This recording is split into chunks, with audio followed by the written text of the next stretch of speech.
اور مہر بخش دیتی ہے. نہیں، آپ مانگے اس سے، آپ اس سے طلب کریں گے. آپ کو قرآن کہتا ہے، اللہ فرماتا ہے کہ مہر تمہارا حق ہے، تم اس سے لو، تم اس سے لو. جب لے لو گے تو تمہاری مرضی، چاہے تم اسے واپس کر دو، چاہے اس میں سے تم اس کو کھلاؤ پلاؤ، تمہاری مرضی. چاہے تم اس کو اس مہر کے پیسے کو جس کو چاہو دے دو، جس کو چاہو دے دو. لیکن مہر یہ سوچے، آپ بہت سے ایسے مرد ہیں کہ اسی رات میں مہر کو بخشوا لیتے ہیں. کیا کرتے ہیں؟ مہر کو بخشوا لیتے ہیں. نہیں، آپ کی جتنی حیثیت ہے مہر دے. اور یہاں پہ ایک بات میں اور نوٹ کرنے والی ہے کہ مہر جو دیتے ہیں آپ تو کیسے مہر ہمارا وہاں پہ جو نکاح ہوتا ہے، جو مہمانی ہوتی ہے، جو آخری جو مہمانی جو تاریخ رکھی جاتی ہے، ڈیٹ فکس کیا جاتا ہے کہ فلاں ڈیٹ کو جو آخری مہمانی ہوتی ہے اس میں لوگ کیا کرتے ہیں کہ ڈیمانڈ جو ہوتا ہے کہ ایک گاڑی لیں گے، 1 لاکھ لیں گے، 2 لاکھ لیں گے، 3 لاکھ لیں گے، جو بھی معاملہ ہوتا ہے اسی کے مطابق مہر اسی کے مطابق کہ 1 لاکھ دیا ہے تو کم سے کم تو 50-70 ہزار مہر ہونی چاہیے. دیا ہے تو مہر لے رہا ہے؟ نہیں. اب میں بتاتا چلوں مہر کس چیز کے بارے میں، مہر کس لیے دیا جاتا ہے. جب تم مہر جو دیتے ہو ہے نا، تو اس کے بکس کو خریدتے ہو اور اپنے قبضے میں کرتے ہو، اس کے مالک بنتے ہو تم، ہے نا. تو شریعت میں بات یہ آئی ہے کہ مہر تم اپنی بیوی کو جو جتنا زیادہ دو گے نا، جتنا زیادہ رکھو گے نا، تمہاری بیوی کا وقار، تمہاری بیوی کی حیثیت اتنا بڑھے گا. تمہاری بیوی جہاں بیٹھے گی کبھی ذکر ہوگا مہر کا، جو پڑھی لکھی عورتیں ہوں گی کبھی ذکر کیا جائے گا کہ تمہارا مہر کتنا ہے، تو کہے کہ میرا مہر 1 لاکھ یا 2 لاکھ یا 3 لاکھ ہے. اس سے پتہ یہ چلتا ہے جو پڑھے لکھے لوگ ہوں گے کہ اس عورت کا وقار، اس عورت کی عزت بہت زیادہ ہے، تبھی اس کا شوہر اس کا مہر اتنا زیادہ رکھا. لیکن اس کا مہر اس لیے رکھا جاتا فقط کہ 2 لاکھ روپیہ دیے ہیں تو 1 لاکھ مہر مانگنا. یہ طریقہ صحیح ہے. مہر اس لیے جاتا ہے کہ ہم اس کے بکس کو خریدتے ہیں، پتہ چلتا ہے کہ اس عورت کی حیثیت کتنی ہے، اس عورت کا مقام و مرتبہ کیا ہے. مہر اس لیے دیا جاتا ہے. اور شریعت میں بھی حکم آیا ہے کہ جس طرح آپ کی حیثیت ہے ابھی کے دور کے حساب سے کم سے کم 3,000 آپ کو مہر دینا. 3,000 سے نیچے مہر ہے، 3,000 سے نیچے مہر نہیں ہے. اور زیادہ سے زیادہ آپ جتنا دے سکتے ہیں آپ کی حیثیت. اس سے آپ کی بیوی کی عزت اور وقار بڑھتی ہے. اس بات کا خیال رکھیں. وہی نہ بات پائی جاتی ہے کہ ہم یہی دیکھتے ہیں، معاشرے میں دیکھتے ہوئے آ رہے ہیں، جو عوام ہے، جو ہمارے گھر کے بڑے بزرگ لوگ ہیں، اتنا دیے ہیں تو اتنا مہر مانگنا، یہاں تک کہ مار پیٹ کی نوبت آ جاتی ہے. میں سچ بول رہا ہوں. اس بات کا جو نکاح کھانے کے وقت جو نکاح پڑھا جاتا ہے تو بات تو یہاں بیماری فکس ہو جاتی ہے کہ ہاں اتنا مہر دیں گے، اتنا مہر رکھیں گے. لیکن جب محفل میں جب جاتے ہیں نکاح پڑھانے کے لیے اتنا مہر کم کرو، مہر کم کرو. اسے دینے والے وہاں پہ چلے کرتے ہیں، کہنے لگتے ہیں کہ میں نے اتنا پیسہ دیا اتنا مہر رکھوں گا. لیکن اسے نہیں معلوم کہ مہر کس لیے دیا جاتا ہے. اسے یہ نہیں پتا کہ مہر کس کو کہتے ہیں. تو میرے بزرگوں اور دوستوں، شریعت کے قریب آؤ، شریعت کو سمجھو، شریعت کو پڑھو. جب تک نہیں پڑھو گے تب تک ایسی ان پڑھ گواہ رہو کہ ایسے جاہلانہ کام کرتے رہیں گے. ہمیں چاہیے کہ ہم شریعت مصطفیٰ طلب العلم فریضۃ علی کل مسلم و مسلمۃ. اللہ کے نبی نے فرمایا کہ دین طلب کرنا ہر مرد عورت پر فرض ہے، ہر مرد عورت پر فرض ہے. لیکن ہم اس سے بے آشنا ہے، بہت دور نظر آ رہے ہیں، دنیا داری میں پڑے ہوئے نظر آ رہے ہیں. ہم بہت دور ہیں. جب تک علم دین نہیں سیکھیں گے، جب تک ہم خود نہیں سبریں گے، ہمارا گھر نہیں سبرے گا، ہمارے ماں باپ نہیں سبریں گے، ہمارے آنے والی نسلیں نہیں سبریں گی.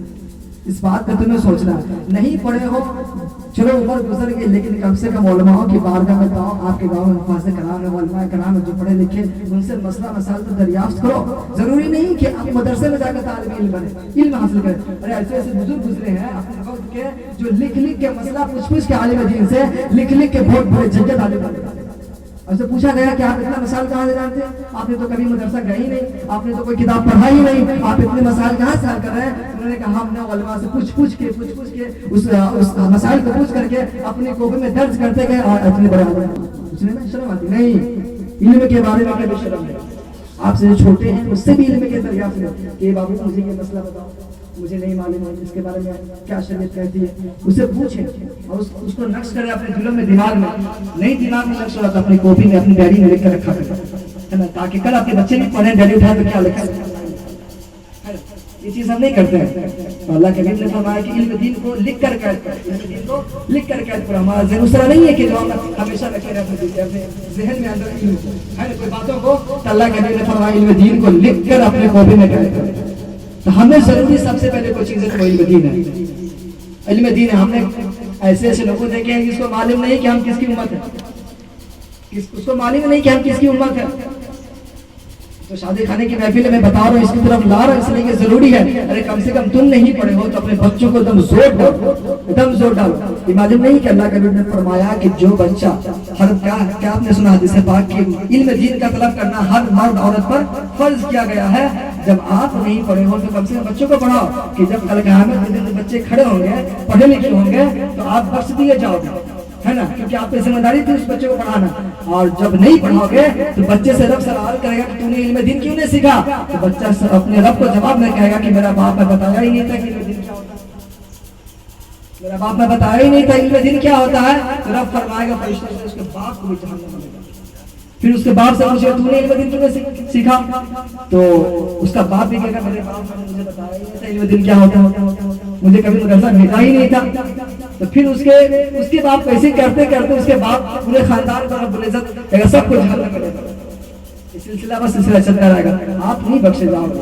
علم دین اپنے بچوں کو زور دو، ایک دم زور، جس طرح ہو سکے جہاں تک ہو سکے اپنے بچوں کو علم دین سکھاؤ، عالم دین بناؤ، عالم دین کی طرف متوجہ دو. ہمارا معاشرہ بگڑ رہا ہے، ہم ٹوٹ پڑے ہیں، آپ سمجھ سکتے ہیں ہم ایک دم ٹوٹ گئے ہیں.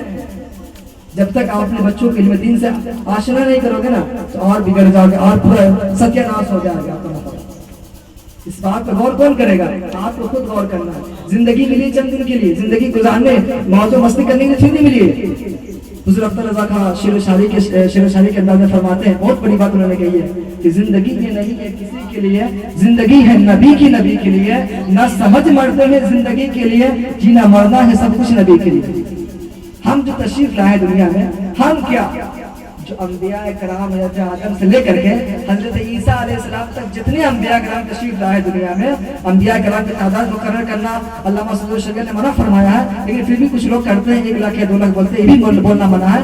یوں کہ ہے کہ حضرت آدم علیہ السلام سے لے کر کے حضرت عیسیٰ علیہ السلام تک جتنے انبیاء تشریف لائے اور یہ تشریف لائے، تمام کی زندگی اللہ کے حبیب دانا یعقوب احمد مصطفیٰ صلی اللہ علیہ وسلم کے لیے تشریف لائے. عالم ارواح کی بات کرتا ہوں، اللہ نے تمام روحوں کو یکجا کیا، جمع کیا.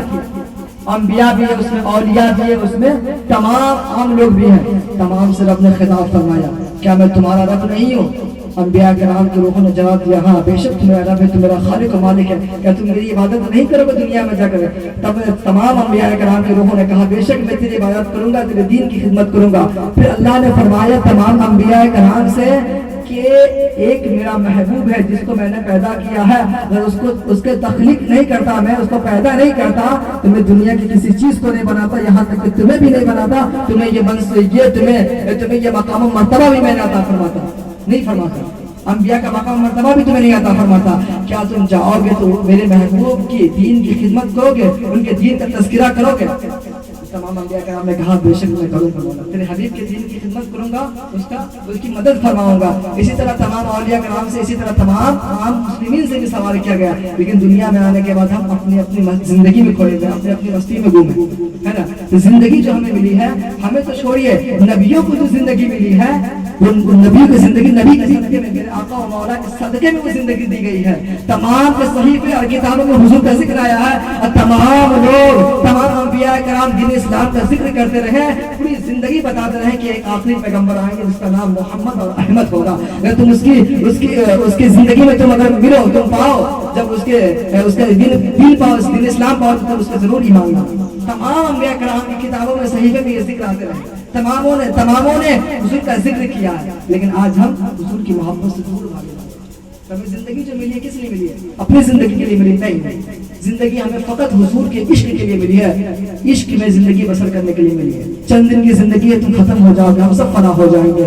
کوئی گل باقی رہے گا نہ چمن رہ جائے گا، پر رسول اللہ کا دین حسن رہ جائے گا. جس دین میں ہم ہے نا، بہت خوش قسمتی ہے ہماری خوش قسمتی ہے کہ ہمیں اللہ رب العزت نے اپنے محبوب کی امت میں پیدا فرمایا ہے. تو ہمیں اپنے اس خوش قسمتی پہ ناز کرنی چاہیے، رب کا شکر ادا کرنی چاہیے، اور حضور پاک وسلم سے محبت رکھنی چاہیے. ان کے اقوال پر جو شاگرد کسے کہتے ہیں، حضور کے اقوال پہ کہتے ہیں، اس پہ چلنی چاہیے. اور جب ہم نہیں پڑھے ہیں، اس سے دور ہیں، تو کم سے کم اتنا تو سوچیں، اتنی تو فکر رکھیں کہ جو ہمارے بچے ہیں، جو اب جو ابھر رہے ہیں، جو بڑھ رہے ہیں، کم سے کم اس کو بھی علم دین سے آشنا کریں، تاکہ آنے والے وقت میں آپ کا بھی فائدہ ہوگا، جو عوام ہے ان کا بھی فائدہ ہوگا. انہیں چند گفتگو کے ساتھ میں اپنی گفتگو ختم کرتا ہوں. وما علینا الا البلاغ. السلام علیکم ورحمۃ اللہ وبرکاتہ. لمبے لوگ